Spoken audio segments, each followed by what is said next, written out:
The Nigerian Senate last week rejected President Bola Tinubu's request for the deployment of Nigerian troops to Niger Republic to restore democratic rule. However, the upper legislative chamber advised President Tinubu and the economic community of West Africa states, ECOWAS, which it is, to explore political solution to the crisis. President Tinubu had on Friday sought the approval of the upper chamber to mobilize the Nigerian army to Niger Republic to combat the Nigerian coupists who overthrew their democratically elected president, Mohamed Bazoum. Joining us on this show to tell us why the Senate took the decision of not approving President Tinubu's request of troop deployment is Senator Napoleon Bali, the senator representing Plateau South Senatorial District in the National Assembly and a retired Air Vice Marshal who was Nigeria's Air Force Chief of Policy and Plans. Good morning, Senator Bali, and thank you very much for joining us on the morning show. Good morning, Dr. Ruben Abbati. Good morning, other at the studio there, and good morning, viewers. Well, Senator, let me ask you, what was the mood like, the environment like? We heard that it was a stormy session on Saturday when the Senate considered the letter from the president asking for the permission of the National Assembly to implement the resolutions of the ECOWAS Authority of Heads of State and Government, of which he said the chairperson, the chairman. But at the end of the day, we were told that the Senate and northern senators majorly objected to the deployment of Nigerian troops to anywhere called Niger. What exactly were the reasons advanced by those who opposed that request?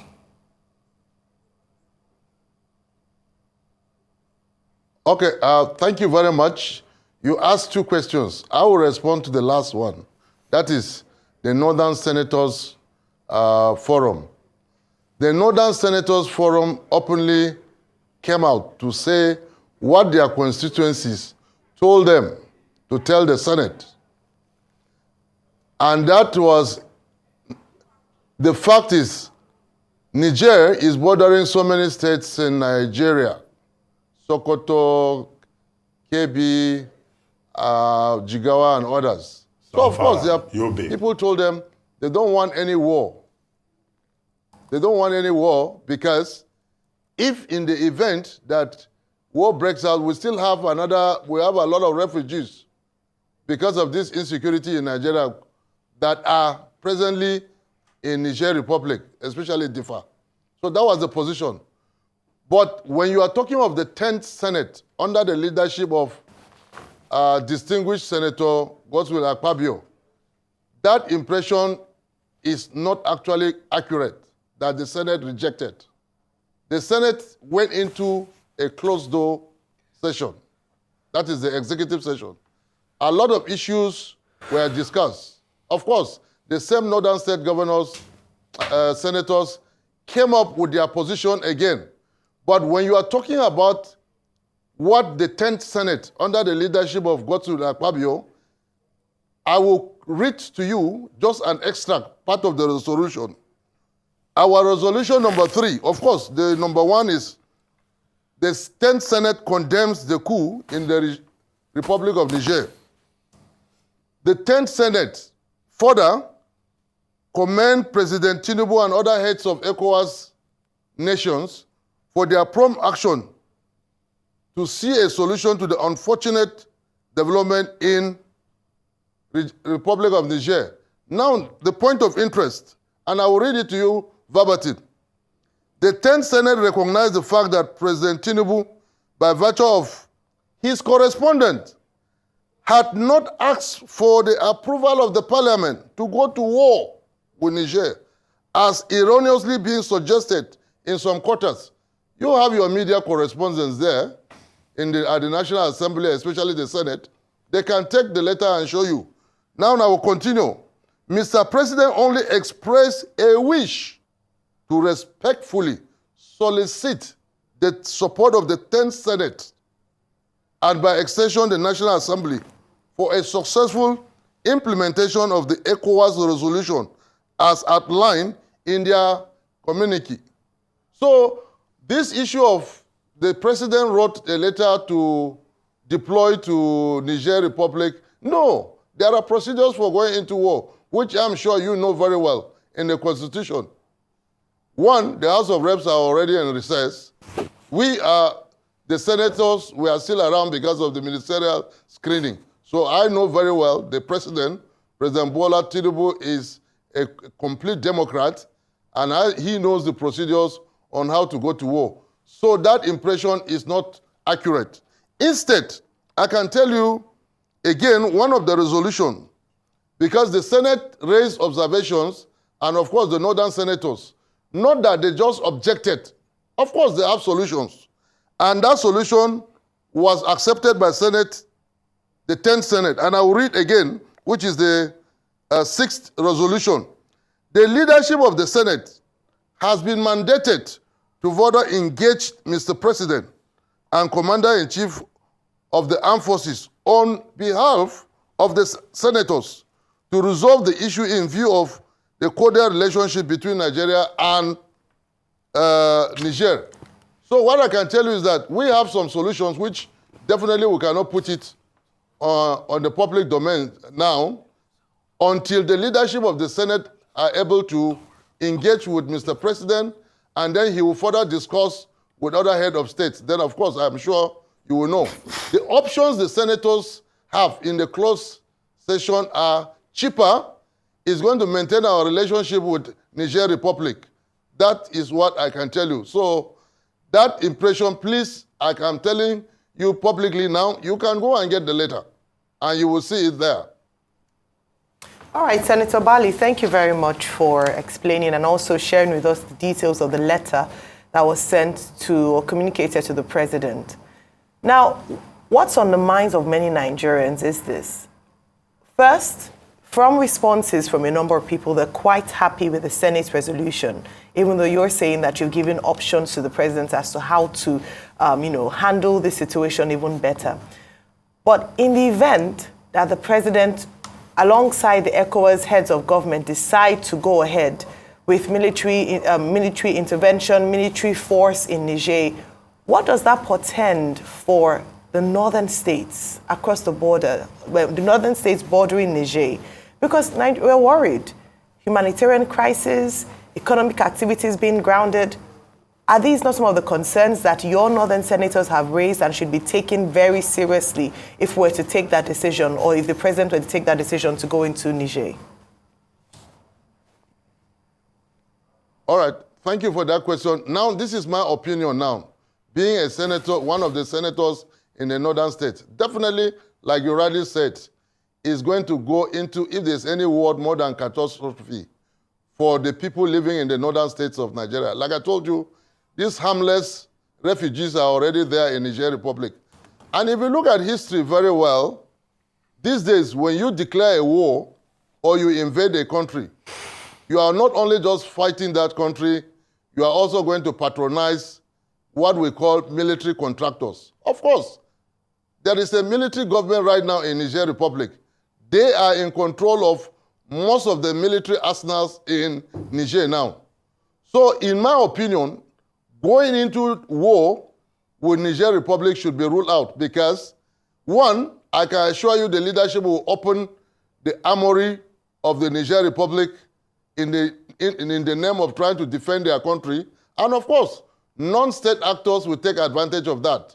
Secondly, a rich man can employ these military contractors, which actually they are mercenaries. They are all over the world. Remember how Russia thought they could just crush Ukraine. Today, you know what is going on there. The military contractors are there, brought in by so many countries.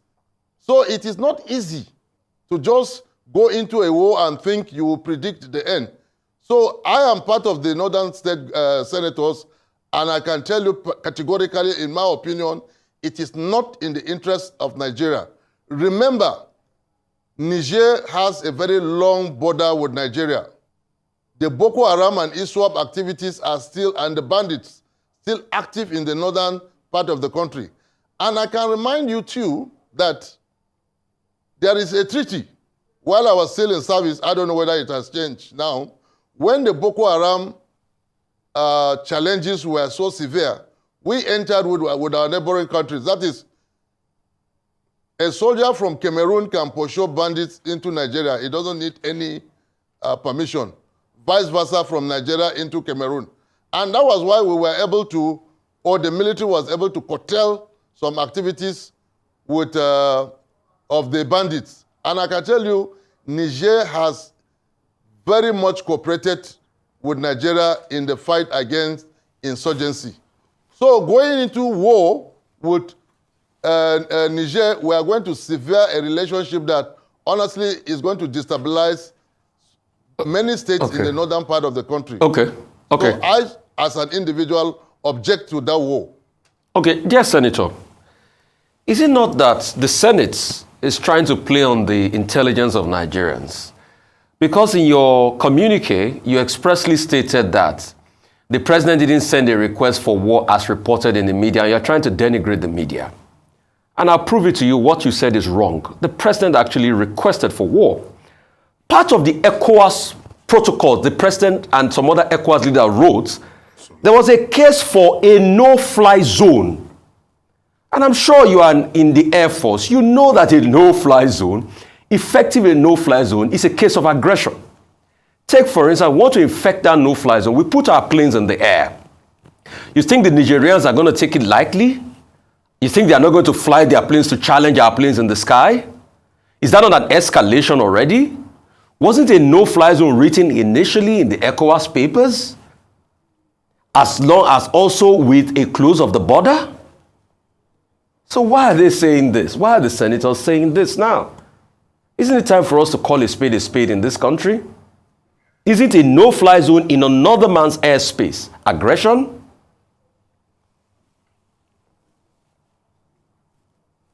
Okay, you know, I cannot see your pictures from your studio here, but I guess it's El-Rufai. I want to put it back to you. You are the one that is wrong. I have Mr. President's letter here with me. If you have it, read your own. Remember too, and let's get one thing clear. Now I'm talking to you as a retired general. ECOWAS no-fly zone. When the coupists, when they launched their coup, they said air border closed. Air border closed and no-fly zone are all the same because even the coupists don't want any aeroplane there. So I am not in a position to tell you how the ECOWAS heads of state, how they came about the no-fly zone resolution. I am not in a position to that, and I doubt whether any senator I can remember any senator telling how they come about it. Because what you are actually saying is that even the coupists, they said they don't want aircraft. That is why in their speech they said all air borders closed, land borders closed. Air closed is what? No-fly zone. So in essence, we are even doing what they want. So how will you now say we are playing on Nigerians? Senator, it was just yesterday that the military junta declared shutting of their airspace. As at 3 days ago, French, Belgian, and other contingents evacuated their citizens from Niger from that airport on good authority. It was just yesterday they closed their airspace in reaction to the fact that based on the ECOWAS provisions, which the president sent a letter to the Senate to help look at, was to effect a no-fly zone. It was just yesterday they closed their airspace into today. Because as at 2 days ago, 3 days ago, the French still evacuated people, the Belgians still evacuated people. And that's why I'm saying that when the senators are saying, no, it's not an invitation to effecting a no-fly zone, sir, you have a lot of experience in the military. You know it's an act of aggression. That's why, despite the war in Russia and Ukraine, nobody has been able to effect a no-fly zone because they know it's an act of aggression. That's what I'm just saying. Let's clarify there. Now, And the clarification I can bet you, I will ask you some questions. I am talking now as an aviator. What is the difference between air border close, airspace close, no-fly zone? These are just semantics. So the fact that it was yesterday that somebody in the Niger Republic said the airspace is closed. When they said air border closed, what is that? Does an aircraft not pass through somewhere, air border? All these are just semantics. And I can tell you, normally, no matter how, even when the NATO declared no-fly zone in Libya, of course, when you get permission, you will still be able to fly into that place. Remember that Mr. President Bola Tinubu has also, and by extension ECOWAS, they have sent a delegation there. The fact that they said air border closed, airspace closed, no-fly zone, does not mean you will not get permission to fly into Niger Republic and also take off from there. That is what I'm telling you, Rufai. Like I said, I can't see your pictures from the screen here in Abuja. Well, Senator, the Nigerians, they've been very disrespectful to Nigeria. That's another side of the story. The last delegation that President Tinubu sent, General Abdulsalami Abubakar and the Sultan of Sokoto, they were met at the airport, and junior officers were asked to come and talk to them. That's another matter that we can deal with separately. But you were Chief of Policy and Plans with Nigeria Air Force. Now, part of the narrative by northern senators has been that, look, it's the people of the 7 states along that over 1,000 square kilometers between Nigeria and Niger that will suffer. But is it not all of us that will suffer? When Niger says it has closed its airspace, it means that if people want to go to Europe, they will have to go and look for another route. If Burkina Faso and Mali, if they join Niger in also closing their airspace, are we not going to be paying more, all of us who may want to go to Europe, because that could affect aviation and constitute some kind of distress for all of us, whether we're from the north or from the south? Is that how it works? So that all of us can know that we all face the risk together, and it's not an ethnic thing or geographical matter. Okay, I can tell you, Dr. Ruben Abbati, because I can recognize your voice very well. What you are saying is right, because I also have a friend. Immediately the coup happened, he was supposed to travel with Lufthansa from, of course, Germany to Abuja. Of course, the airspace was closed, and that is exactly what I was trying to tell Rufai. Airspace closed, air border closed, no-fly zone, they are all the same. Definitely, I am not in support of airspace closed. This is my own opinion now, not the opinion of the 10th Senate. I am talking, like you said, former Chief of Policy and Plans and as an aviator.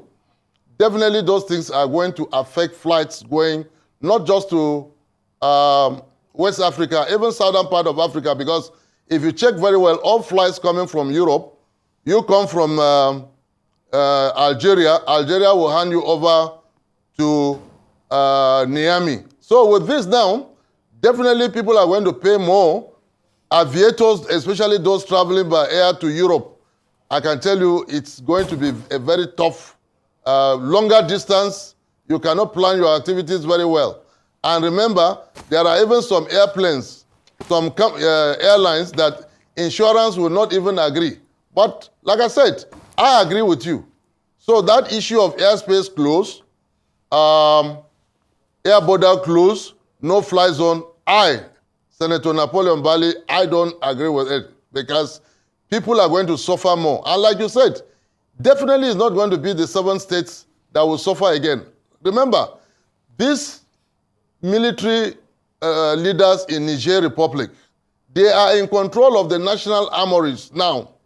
So of course, if they discover that they can be overrun, remember too that Burkina Faso, Mali has already pledged that they are going to support them. So we are talking of a group of some ECOWAS countries facing another group of ECOWAS country. I can tell you it's catastrophe. So in my personal opinion, it is not only the northern state governors that will, states that will suffer. At the end of it all these illegal weapons, if they open their armory, because it is a matter of you are coming to overrun us, what are we going to do? It is going to be free for all. So eventually all these illegal weapons will infiltrate into Nigeria majorly. And I can remind you again, which is this is again my own personal opinion. Remember there was a coup in Burkina Faso. Why didn't ECOWAS mobilize troops to the northern part of Ghana? There was a coup in Mali. Why didn't ECOWAS mobilize troops to part of Senegal? Why Nigeria? So in my own opinion, I object to going into any war with Niger Republic. Okay. Instead, like I told you, the Senate is still classified. We have some options that you can deal with these military leaders in Niger Republic, and democratic structures will return to Niger as quickly as possible. Okay. That, like I said, until when the Senate President, Godswill Akpabio, is able, and the other leaders, they are able to engage with Mr. President, and the President shares it with other heads of state. Of course, it will come to public domain. So I can tell you again, the Senate is not playing over any body in Nigeria. And if I digress a little bit, this is the only Senate, we are supposed to be on recess. I can tell you on Saturday, we work up to around 9 p.m. And we're supposed to even commend this 10th Senate, because I know that Arise News are there. And they are fully aware, because after the executive session, when we went into plenary, the Senate President said this time around, all these constituency projects is going to send people around to go and check to ensure that senators execute all these general interventions. Like I said, just to digress. So I can tell you this 10th Senate is not out to play on any Nigeria.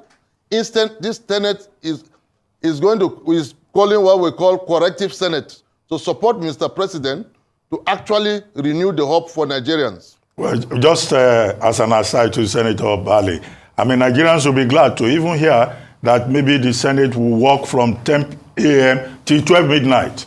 They will see it as a justification for the fat pay that you guys get. But with the passion that northern senators bring to this matter of Niger, it's good to have established that all of us will be affected one way or the other, because the country belongs to all of us. But do you think that there could be a threat of internal sabotage for the Tinubu administration? Because some of the northern commentators, some of them sound like they are Nigerians.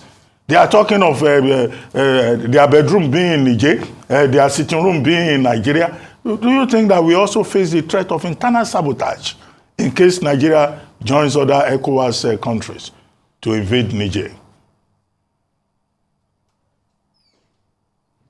Again, this is my personal opinion based on my experience. Definitely there will be sabotage within the military operations. Why am I saying this? Like you know very well, we have a lot of insecurity, although the military are trying their best to ensure that this, we are not just talking about ISWAP and Boko Haram now. We are talking of banditry. Banditry have ransacked and sacked so many communities, remote areas. While I was still in service in 2019, I was directed then by the leadership of the military to relocate to Katsina. And I can tell you, it is true. Some people, some villages that are bordering Niger and Nigeria, they don't sleep in Nigeria because most likely you are not sure, because most of these non-state actors operate mostly in the night. So that is true. But when you say sabotage President Tinubu, that one, I don't want to agree with it, but definitely sabotaging military operation, operating from northern state, that one I can tell you personally from my experience is for sure, because you are trying to bring trouble into my house. Why will I allow you? Although we are all Nigerians. So the simple answer is that there is every likelihood that there will be a lot of sabotage to any military operation launched from Nigerian border with Niger. All right, Senator Bali, let's talk about the president in the eventuality, if eventually the ECOWAS bloc decides that despite the resolution or the communique by the Senate to the president, still go ahead because they have given an ultimatum, even though they've met and the Senate has said they should explore more diplomatic and conversations with regards to what's happening in Niger. In the event that they go ahead with this war, can Nigeria afford it? Having worked with the Air Force yourself, you would know the cost of war. In terms of approval of monies, a budgetary sum, do we have the facility to execute a war? Well, like you said, and I will choose my words, in the unlikely event that the ECOWAS heads of state insist that militarily will intervene. Of course, every soldier knows that when you join the military, whether you are in Nigeria, you are in Senegal or Ghana, of course, once the leader said go, you go. But I can tell you, we are going to pay a price because, like I've told you recently, which I know that military strategists all over the world will be pondering what is going to happen. Because now, when you invade a country or you declare a war, most times people hire military contractors. Like I told you, the West just changed the name military contractors, but they are actually mercenaries. Of course, it's going to be bloody. But at the end of it all, if the political leaders provide what the military leadership under the Chief of Defense Staff, General Musa, why not? Our soldiers are well trained. They will go in. But we will make sure, we will advise them that let every ECOWAS country first must contribute troops, must contribute money. Because what I'm reading, I'm not an economist. What I'm reading, I think this country is really battling with economic challenges a lot, because you can count the number of vehicles that are, even this morning while I was coming, you can count the number of vehicles on IBB Boulevard, which used to be a very massive money rush. But that is another discussion for another day. Definitely it's going to be very costly. And I don't know how much the Nigerian government have, but definitely it's going to be very costly. And we will be prepared for a long battle, because these military contractors will take over. Burkina Faso will hire for them. Mali will hire for them. The Nigerians themselves will hire. Definitely it's going to be a long campaign, which is going to be very costly for this country. And like I said, in my opinion, it should be discouraged. Well, thank you very much for your time this morning, Senator Napoleon Bali, Senator representing Plateau South in the National Assembly.